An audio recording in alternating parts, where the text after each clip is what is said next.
प्रतिक्रिया याच्याबद्दल अशी आहे की ज्या प्रमाणात CID SIT चे अधिकारी त्यांचे पथकं नेमलेले होते, त्यांनी त्यांची जिम्मेदारी ज्या होत्या त्यांच्या काम करण्याच्या, जे तपासाचं काम होतं, आरोपी पकडण्याचं काम होतं, ते त्यांच्या तपासातून जे काही सगळं त्याचा अहवाल तयार झालेला आहे, त्याचं चार्जशीट तयार झालेलं आहे, ते आज दाखल होताना म्हणजे दिसत आहे.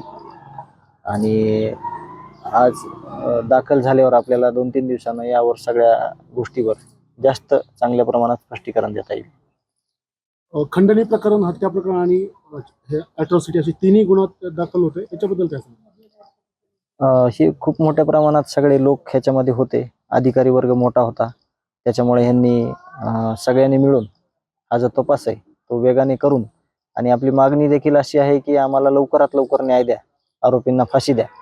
तर त्या सगळ्या अनुषंगानं हा तपास आत्तापर्यंत केलेला आज जे चार्जशीट आहे ते दाखल होत आहे. आणि हे सगळे संघटित गुन्हेगारी असल्यामुळे त्याला मकोका लावण्यात आलेला आहे. आणि मकोका, खंडणी, अॅट्रॉसिटी आणि खून ह्या एकत्र जे गुन्हे आहेत त्याचं सगळं आरोपपत्र आज दाखल होत आहे. 80 दिवसात हे आरोपपत्र दाखल होत आहे. तपासावर आता जे त्यावर तुम्ही समाधानी आहात का, असं म्हणता येईल का? आता हे ज्यावेळेस सगळं चार्जशीटची प्रत येणार आहे, आपल्याला त्याच्यात काही गोष्टी दिसणार आहेत, काही गोष्टी सगळ्या त्याच्यात आहेत, त्यानुसार आपल्याला पुढे त्याच्यामध्ये काही उणीव आहेत का किंवा कुठली गोष्ट काय आहे त्याच्यात, ते आपल्याला समोर सगळं आल्यानंतरच कळणार आहे. कालच या प्रकरणामध्ये उज्ज्वल निकम यांची नियुक्ती झाली आहे. तुमचं आणि त्यांचं काही बोलणं झालं का, चर्चा झाली का संपूर्ण प्रकरणाचं? नाही चर्चा झाली, कारण का काल त्यांनी जे सोशल मीडियाच्या माध्यमातून सांगितलं की जे आंदोलन चालू आहे माझ्या मागणीसाठी, त्याच्यात प्रामुख्यानं मागणी आहे की निकम साहेबांची, त्याच्यात म्हणजे स्वतः वकील साहेबांना बोलले आहेत काल, त्यानुसार मी या केसमध्ये आलेलो आहे.